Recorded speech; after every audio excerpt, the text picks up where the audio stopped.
Senator Menendez. Thank you, Mr. Chairman. Chairman, just a comment. I agree that we need to continue working on a bipartisan approach. Before the last business meeting, we were working well on a bipartisan manager's package, and I, along with all the other Democrats on the committee, introduced the COVID-19 International Response and Recovery Act, and I hope we can find a common ground and a productive path forward, and I look forward to that opportunity.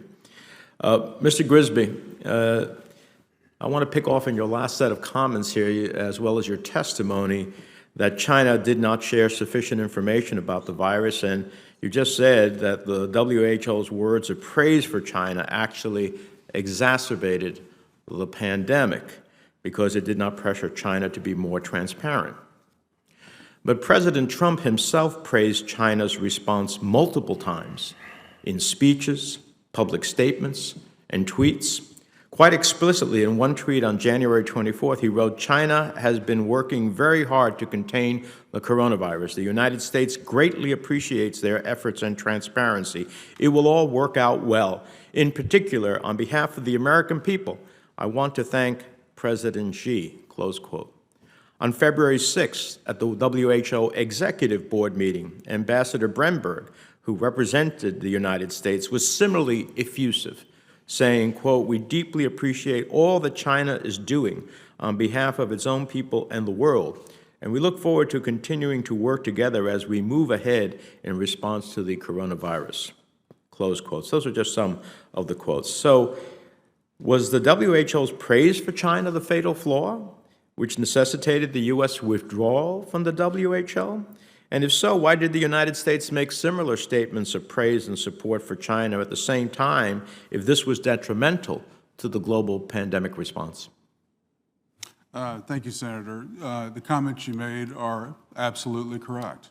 Early on, the information we were receiving was that China was being cooperative. We were getting those reports from the World Health Organization. I remember having conversations early on at my level and members of WHO telling me how unbelievably transparent China was being, particularly compared to the SARS problem in the early 2000s. What happened was we received more information later, as we all have had, and information is going to continue to come out. And as that information changed, the tone changed, and that's just a fair comment.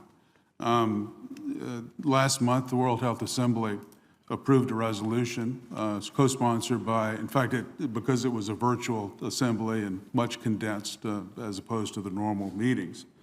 They weren't able to do a lot of business. They had one item, and that was a resolution co-sponsored by 140 countries expressing concern, but also demanding that there be an independent review of what happened, including about the origins of the disease and its path to transmission to humans. So a lot of countries were saying good things about China's response early on, but then as more information came out, and it will continue to come out with these independent reviews. I look forward to the review, and I certainly believe it's important.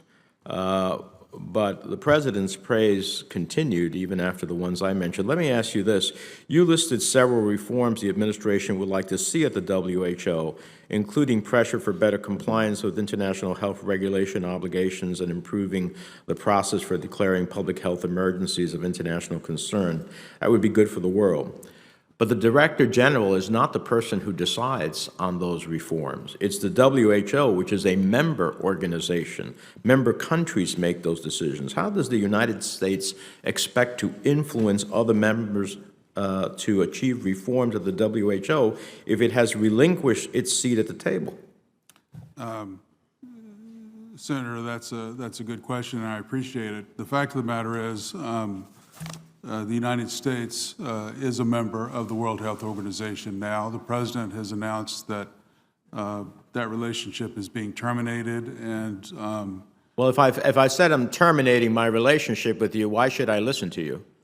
Can you explain that to me? If you tell me you're terminating your relationship with me, why should I listen to you about anything you want to do with the organization that I no longer am going to have a relationship with? Well, why don't I tell you what we're actually doing?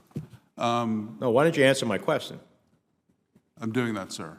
As you know, the United States has the presidency of the G7 this year. That provides us an opportunity to speak with health ministries. In fact, Secretary Azar has, since early on in the pandemic, had once-a-week telephone conversations with all health ministers of the G7.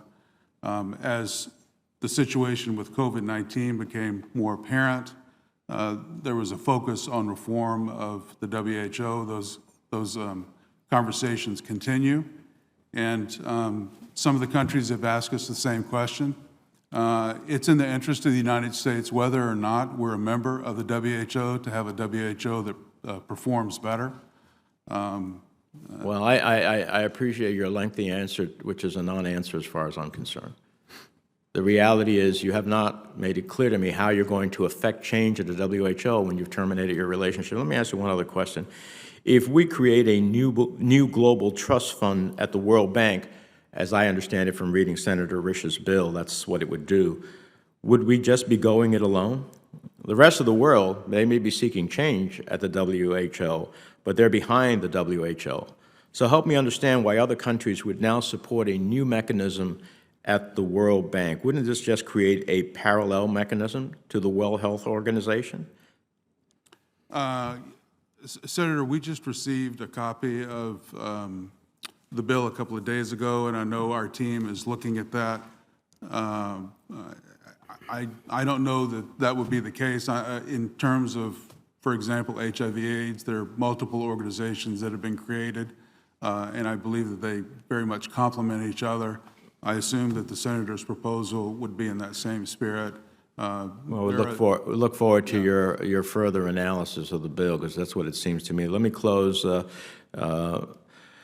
Richardson, I know that you've talked about the generosity of the United States. I would just say that if I look at the President's proposals for global health in fiscal year 2020, which is more than a 20% decrease in the foreign affairs budget, including a 28% cut to global health programs at AID and the Department of State. And similarly, the proposal for FY 2021 includes, by some estimates, a 34% reduction to the State Department and USAID's global health funding. And the budgets of the President for the last 3 years, had they been enacted, the U.S. would have, by some accounts, $7 billion less to spend on humanitarian assistance in the last 3 years. So to the extent that the American people have been generous, and they have, it has been because the Congress of the United States has put forward these funds, not because that the administration has proposed it. And I have serious concerns, which I'll wait for the second round, as it relates to the actual delays in the obligation of critical humanitarian aid. We have heard from many partners that up to 10 weeks in delay. I don't think that there's a good reason for that, but I look forward to exploring it with you.